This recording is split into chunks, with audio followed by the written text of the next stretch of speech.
This is a production of PBS Charlotte. The following episode of Charlotte, a City of International Success, is brought to you by Central Piedmont Community College and viewers like you. Thank you. Hello, I'm Dr. Maha Gingrich. Coming up next on Charlotte, a City of International Success, I will interview Jessica Kulitz, President of ESTA USA. We're going to talk about the intricacies and challenges of starting a new business. Stay with us.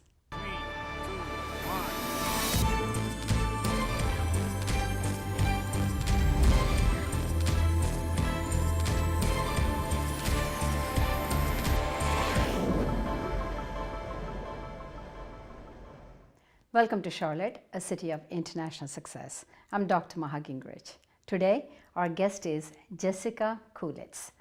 Jessica is the president of ESTA USA. Jessica, welcome to our show. Thank you very much. Wow. I am truly looking forward to speaking with you because I just think you're a great adventurous woman and really want to learn a little more about your adventures. So to start off with, this ESTA USA, did I say the whole thing correct? Is there more to it? There is more to it. It's Okay. the legal name is ESTA Extraction USA. Okay. And extraction is kind of a difficult term in the US because it's translated from German to English, and extraction in English means many things, but not necessarily immediately what we do. Oh, I see. Now, is there a German version of ESTA? Yes, ESTA is the abbreviation of elektrische Staub- und Absauggebläse, which traduces or translates in electrical dust collectors and extraction fans. To start off with, you're originally from, now I know for sure that's German? Yes, right? from Germany. So you're from Germany. Okay, what part of Germany are you from? I come from Ulm, a town located in the south between Munich and Stuttgart. In Baden-Württemberg, but on the border to Bavaria. Okay, is that a town, city? It's a city. We're about 122,000 inhabitants, and a very old town from the medieval ages, and it has similarities to Charlotte. Ulm used to be a very important town for trade. So the trade route went from the north, from Hamburg down to Venice, and from Paris to Budapest. So it has kind of this the Charlotte connection with the cross in the middle, with Tryon Street and Trade Street. Oh, wow. So it's a similarity. That's really neat, yeah. Yeah. And then, so is that the town Einstein was born? Yes, Einstein was born in Ulm, and we also have the highest church steeple in the world, so it is worthwhile visiting. It is a very nice and traditional town, but also very modern and very advanced in terms of education, manufacturing, development, research. We have a large research center. Yeah, so I'm very proud of my hometown, as you can probably tell. Oh, well, you have good reasons, my gosh. Especially, I think there's a huge historic significance as well, because you're talking about somebody like Einstein being born, and then you're talking about the highest steeple in the entire world. Mm-hmm. Still, and hopefully always, but La Sagrada Familia in Barcelona, they're trying to build it a little higher, so depending on when that will be finished. But at this point in time, at this point, we're still the highest steeple. Absolutely, wow, that's really neat. And so, I always wonder about when there is a family business, because this is a family business.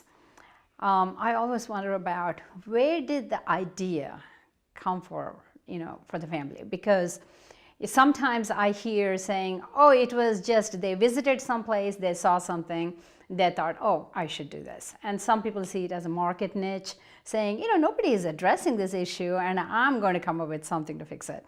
So how did this particular dust collection family business, is it your father or your grandfather who started this? Well, the history, it goes far back to my grandfather. Oh, okay. And it's if I may go back that far, it's probably the story of a man becoming entrepreneurial. So after the World War II, my grandfather was working for the administration, and he was registering new businesses. That was one part of his job. It was a very safe job, but he had the natural German virtues. He was a very thoughtful man, a very reliable man, but he also wanted to make a change. So in the end, he discovered that within the administration, there was no space to make big changes and to improve things. Yeah. So it was more of a rigid, and I guess it still is everywhere, a set of structures.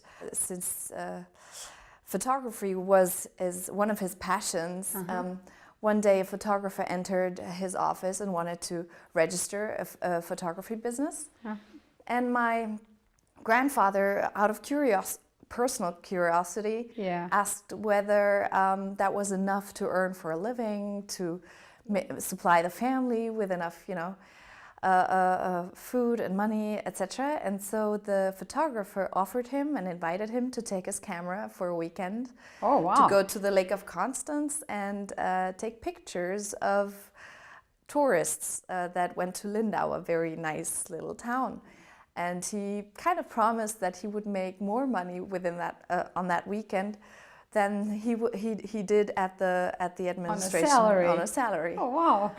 So my father took up that challenge, and he actually went there and then decided that that's kind of the decision, or that influenced his decision in becoming entrepreneurially active. Wow, what a nice story. For Yeah. somebody to actually give their camera like that. Oh yeah, at the time it was, they didn't know anybody, and I know how expensive the cameras are. at the time it was a very large investment. Yes. And so he then moved to New Ulm and was the photographer of the U.S. troops that were stationed in New Ulm. Oh. And he kind of built up a kiosk because the soldiers needed accessory for their dates, or stamps and postcards to write to their families in the U.S. So he kind of supplied them with everything they needed. And that's kind of how I guess he got trained, and how he learned to become more entrepreneurially active. He saw like the opportunity and made a kind of a small business out of it. Now, how did he start this business? Right. He had a close friend who passed away, and he was this friend had a company, and he was the legal guardian, I guess, of the son. And so he liquidated the company. The company was a tool. They sold tools where you could drill around the corner. So it's like a drill head, a right angle drill head. Yeah. And they still had a few hundreds in stock and some brochures. And so he kind of sent out the brochures. He looked at the book, at the phone book, who might be needing them. Yeah. And then sent out the brochures, and all of a sudden he received purchase orders for dust collectors. He was like, "Well, I got these products in stock, and I'm not really sure what you're talking about." So he followed up on these purchase orders, and the customer said, "Well, why don't you take a look at the back of the brochure?" And That's funny. that's kind of the coincidence. So it was in the back of the brochure. There was a little picture displayed, Oh. and it turned out that the company didn't have it in their portfolio anymore. that. But he decided, if there's a demand, I'll just supply Continue, the market, and maybe that's a niche that I can make a business out of. Yeah. So that's how it got started. That's how it started back in '72. Yeah. I love that. Yeah. I love the story. So now your father and your mother, how many siblings are you guys? Well, we're 5 siblings in total. Really? Yeah. Oh, okay. Yeah. My mother came out of a very big family. They had 6. She actually wanted 6, but I think she stopped at 5. We were keeping her busy enough. She always wanted a large family. My father was the only child, so he didn't mind having More having children. more children. Yeah, I can understand and that. It's a blessing. It's great. It is great to have. So you have what? Where are you? I'm right in the middle. Right in the middle. So you have two before you and two after you. Right. Brothers, sisters? I have 2 brothers and 2 sisters. Ah, that's great. So your father, what did he do? Did he automatically go into the business with your grandfather, or? Since my grandfather had gone through that experience, especially after, the German boom, economic boom, and seeing many companies succeed and not succeed, his philosophy was always be independent and study. Like the most important thing is to have a good education. And so my father studied law, built his own law firm in Ulm, always being part of the company. Of course, that's kind of what a family business often is. Yeah. So he grew up with a business, but did his own company or business experience with a law firm. And then after my grandfather got sick, he took over the company, and then expanded the company for many years. And then since 2005, he has become more active in the Chamber of Commerce. So he's the president of Ulm and the state of Baden-Württemberg. Wow. That's a Yeah, lot of and work. kind of his mission and passion has become to improve economic development activity, increase the attractiveness for businesses, especially on a local scale. He opened up a regional TV channel, or with the chamber, with the organization, or then also the chamber has been involved in forming an international school, so that if expats or foreign families, if they come to Ulm, they would have the opportunity for their kids to kind of have an international education. For your father, Yes. is a very busy man. Oh yes, To certainly have is. business, Oh, yes. and then to actually do all these things. I mean, chamber, television station, that's a lot of work. So how did that influence you? Because usually what I see is when you see your parents, being so diverse in what they do, they're so busy. And also, this is not like just a one way. He was not just focused on just, business or just law firm, just the community. So here he is, just totally diverse interests, bringing them all together to make an impact.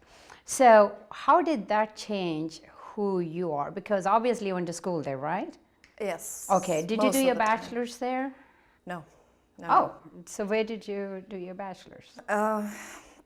Well, maybe looking on the influence on my values and background, I guess his family or his side is a very entrepreneurial, liberal, and also anthroposophical, kind of the Rudolf Steiner kind of influence. Whereas my mother has more of a Christian, traditional, Faith-based. conservative. Yeah, it's like very family-oriented values that kind of form the baseline of how I was brought up. Yeah. But all in a very international context, both of them.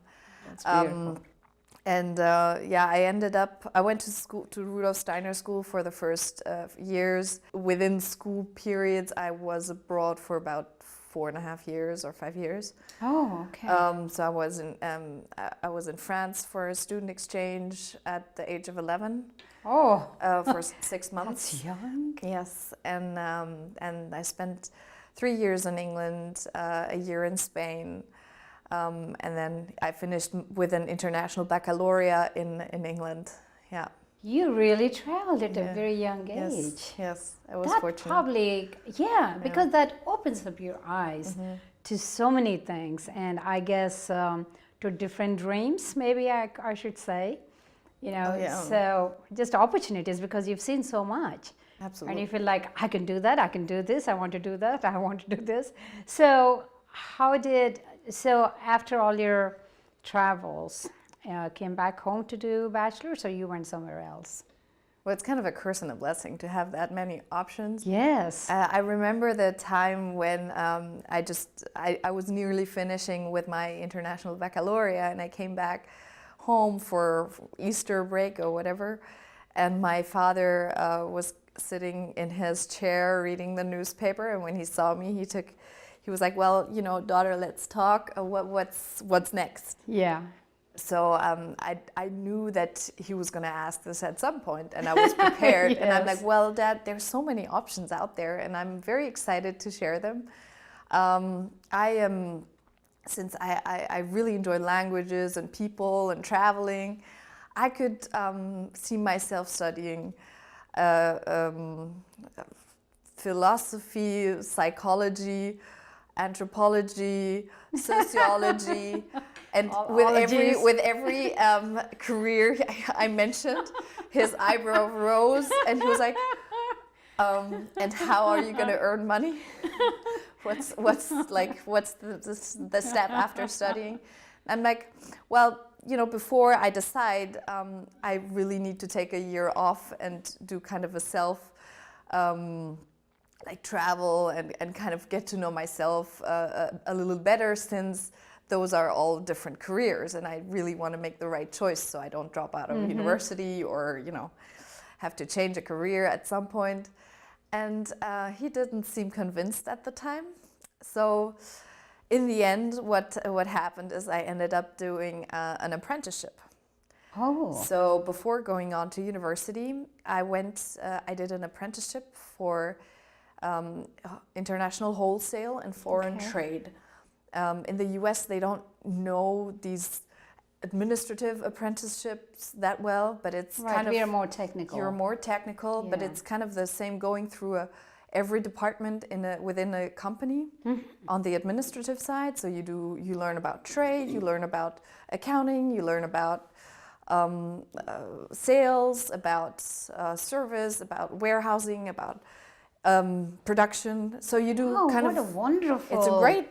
Yes. It's a great apprentice Because program. our college, Central Piedmont Community College, is really getting into doing apprenticeship programs with many companies here locally, because we understand the need. And on the technical side, so you're saying it's both together. So what happened after that? Well, in the end, I did not study psychology, sociology, or philosophy. Okay. I ended up studying economics, business and economics. Oh, wow. As a bachelor, and my master. I ended my university with a executive master for family entrepreneurship, which kind of focuses on family business management and entrepreneurial activities. So how did you come here? Now, did you work for the business for your father or not? Well, no, there's a little loop aside of that. Yeah. When I got into the apprenticeship, I came back from England and then was back in Ulm and was kind of looking for an extracurricular challenge, I guess. Yeah. Since I had no clue about politics, I was reading the newspaper, but I didn't really know, what it meant. Yeah. I knew the name of the chancellor at the time and a few other names, but not really how things were working. So we had lots of change going on regionally, so I decided to join a political party, in order so you're to in politics. in order to learn more about it. Yes, Okay. and then I was on, for the youngsters. Yeah. I was kind of their chair and had like different functions in the party itself, and I joined in 2005. In 2009, I got elected into the city council. Oh, congratulations. For 5 years, and then that was a great experience. Yes. Aside of work and. No, I know you did your master's as well. Yes, that was kind of parallel. Yeah, just keeping the time in mind, I want to make sure. So what did you do your master's in? An executive master's for family entrepreneurship. It's kind of I like that. Yeah, it's kind of focusing, like, since I did the business economics, it's Yeah. more focused on really, on economical issues. But for family business. Yes, because it's kind of a specialized but also very broad study. I enjoyed it very much. We have different topics within family businesses, I guess. Yeah. But it was more of a broader master's for economics. Yeah. That is wonderful. So tell me, finally, how did you get into this business? Okay. Well, after my master's degree, I was still a city councillor in Ulm, and I was kind of looking for job opportunities not too far, because your time is a little limited, since you have to go to all these meetings and assemblies, and so my father asked if I wanted to join the company. Since I'd done all this kind of economic career, it kind of fitted with the company's goals, and it's kind of pushing, or not pushing, but guiding in the direction of succession. And then I was honored and agreed to go in, to join. And my first task was to implement lean management, which is a very a great passion of mine. It's a very philosophy to improve processes in the organization, to be lean and clean and kind of prevent waste from happening, or improve communication strings, and really it's a great way to learn how the company works.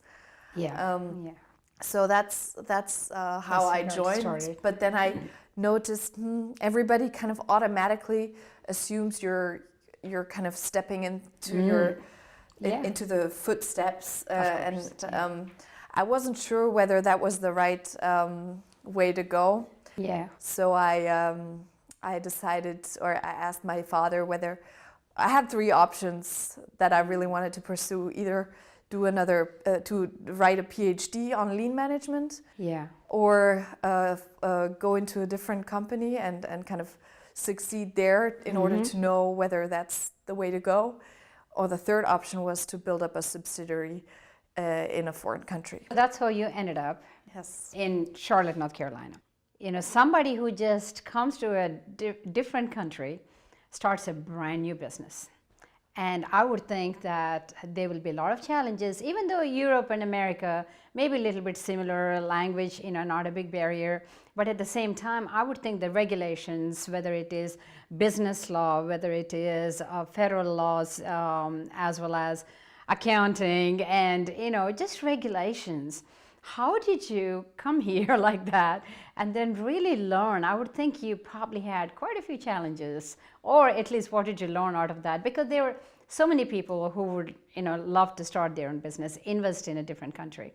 So can you share your experiences with us? I guess everything you mentioned is a process that I wasn't prepared for. Yes, I can understand that. And it certainly still is a challenge, starting every year with taxes. The accounting every day is not entirely different, but you do have a few differences that you need to make sure you're aware of. And then doing business in different states is different to what I expected. I expected to come into one country, and it certainly is a country that is so diverse with all the different states and their regulations and also mentalities. I did not expect that, to be honest, and I am still learning on how to deal best with every part of business that is different to the German system. Yeah, and I know your company is really large, in Germany, and coming here, just starting from scratch, that's not easy. No. So if somebody wants to do what you're doing, what is your advice for them? I think one reason also, out of many geographical and socioeconomic reasons I chose Charlotte, is that Charlotte is very well connected within its business community, the international business community. That was a big advantage for myself and a big encouragement for for Charlotte, for the city Yes. as itself, since you need to be open and you need to be talking to people in order to understand how things work. You need to have somebody you can trust, especially as a woman my age in kind of an industrial setting, that you need to be able to get information as soon as possible and very, very quickly. So that is certainly an advice, to be open, to get out, because the business kind of soaks you in with all the challenges, and on a day-to-day business, you need to get out to talk to people, get involved, get enrolled, get into the networks that help you also understand how things work, and to have people around you that can help you when you have questions. I love that. I mean, it is so true. That is not easy. And everything that you talked about is so important, not only for a new business, I would think, for anybody in order to be successful. So, Jessica, thank you so much for being on our show. And I love to hear where the business started, and then here you are starting a new life. So congratulations, and thank you for being on our show. Thank you very much. And thank you for watching Charlotte, a city of international success. I'm Dr. Maha Gingrich. Please join us again next time, right here on WTVI PBS Charlotte.